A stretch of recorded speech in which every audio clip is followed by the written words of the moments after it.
दो एक ही गुरु के शिष्य थे, वो सिद्धि वाला ही गुरु था।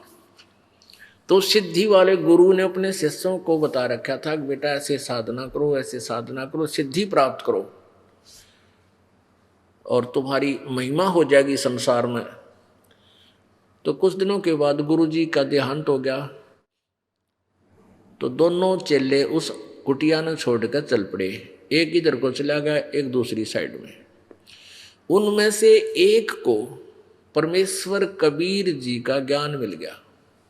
यानी कबीर जी का अनुयायी कोई संत था, उसका ज्ञान सुना तो उस व्यक्ति ने अपना वो महात्मा, सिद्धि वाले महात्मा का मंत्र छोड़कर आत्म कल्याण वाला मार्ग अपना लिया। उस पता लगा कि सिद्धियां तो बच्चों के खिलौने हैं, काल की भूल भुलैया है। उसने वो साधना त्याग दी और गुरु बदल लिया।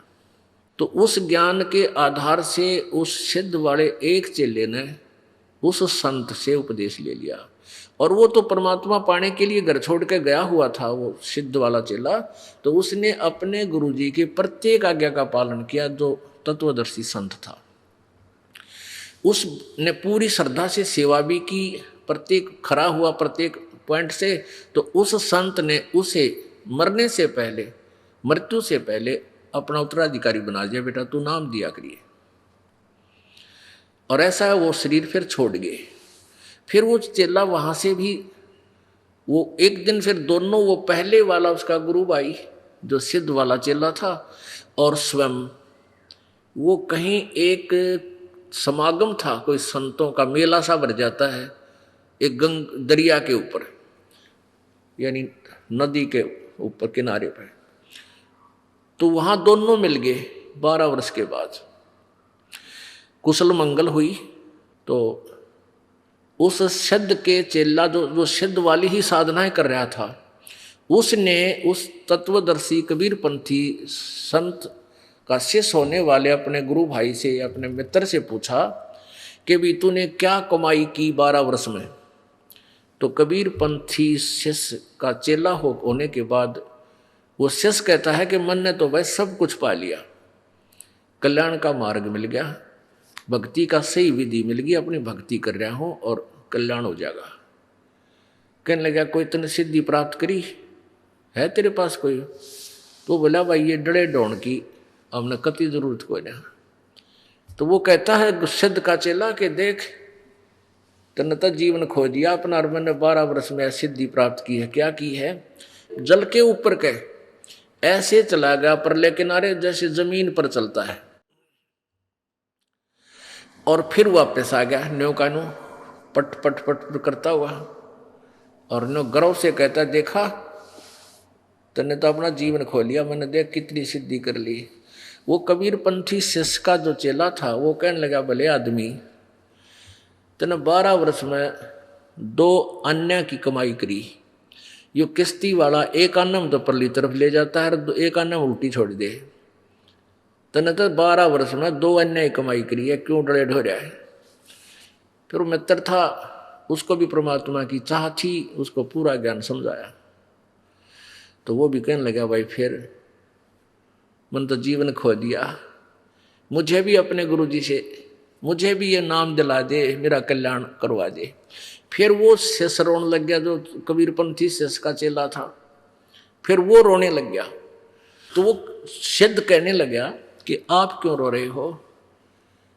तो वो बोला कि वो कबीरपंथी संत बोला कि अभी ईब तेरा कल्याण हो नहीं सकता, मैं इसलिए रो रहा हूं। अब वो चेला और सिद्ध कहने लगा भी ऐसी कौन सी बात है, मेरा कल्याण ना हो, मैं ऐसा दुर्भाग्यशाली प्राणी हूं क्या मेरा कल्याण नहीं होगा जब आपका हो गया? तो उसने कबीरपंथी संत ने कहा कि भाई मेरे गुरुजी शरीर छोड़ गए, यदि मैं तुझे उनसे नाम दिलाता तो वो है नहीं। तो वो इतना ज्ञान तो होता ही है। तो वो सिद्ध कहने लगा भाई वो किसी को अपना उत्तराधिकारी बना कर गए होंगे, मैं उससे ले लूंगा नाम, मुझे कल्याण कराना है। कहने लगे तू उससे नाम ले नहीं सकता जिसको वो उत्तराधिकारी बनाकर गए हैं, क्योंकि वो सिद्ध, जब वो एक गुरु के चेले थे दोनों, तो जो अभी भी सिद्धि ही कर रहा था वो सीनियर था, और वो कबीर पंथी शिष्य बना वो उसका जूनियर था, उस पहले वाले गुरु के। यहाँ सीनियर जूनियर की बीमारी सारा है। तो इसलिए उसने नो सोचा कि यो सीनियर है मेरे, तर मन ने मेरे पास यू नाम ले नहीं सकता, और ले लेगा तो यू कर नहीं सकता, क्योंकि इसके मन में यू काटा खटकेगा कि तुम मेरे पथ बाद का लगा हुआ है, इसलिए रो रहा था। तो वो सिद्ध कहने लगा कि भाई ऐसी बात नहीं है, मैं नाम लूंगा, मैंने तो अपना कल्याण करवाना है, मेरे समझ में आ गई तेरी बात सारी, कति कति डड़े डोर दिए, मैंने जीवन खो दिया, घर छोड़ा इसीलिए था कि भगवान पाऊं, और मैं प्रभु पा के गया। तो उसने कहा कि इस दास को आदेश देकर गए हैं, वो शरीर छोड़ गए थे, और मेरे से नाम आप ले नहीं सकते क्योंकि आप मेरे तो सीनियर थे। उसी समय वो सिद्ध पुरुष जो सिद्धि करता था, सिद्ध बना रहा था, अपने ही जूनियर के पैर पकड़ लिए, चरण टेक दिए, नहीं बोले ऐसा सस्ता सौदा, घर का गुरु है, इस तो बढ़िया वस्तु और कहाँ मिलेगी, मैं आपका बच्चा और आप मेरे परम पिता। जब भक्ति करनी है, परमात्मा पाना है, तो इसमें मर्यादा भी तो रखनी पड़ेगी। आप मेरे गुरुदेव, मैं आपका बच्चा, मैंने नाम दे दे, रुका नहीं जाता। तो पुण्यात्माओं, ऐसे हमने हर तरह से जो ना अपने आप को सेट करना पड़ेगा, हर प्रकार की बीमारी से निकलना पड़ेगा, मान से, बड़ाई से, ऊंच नीच से, इसे हटना पड़ेगा।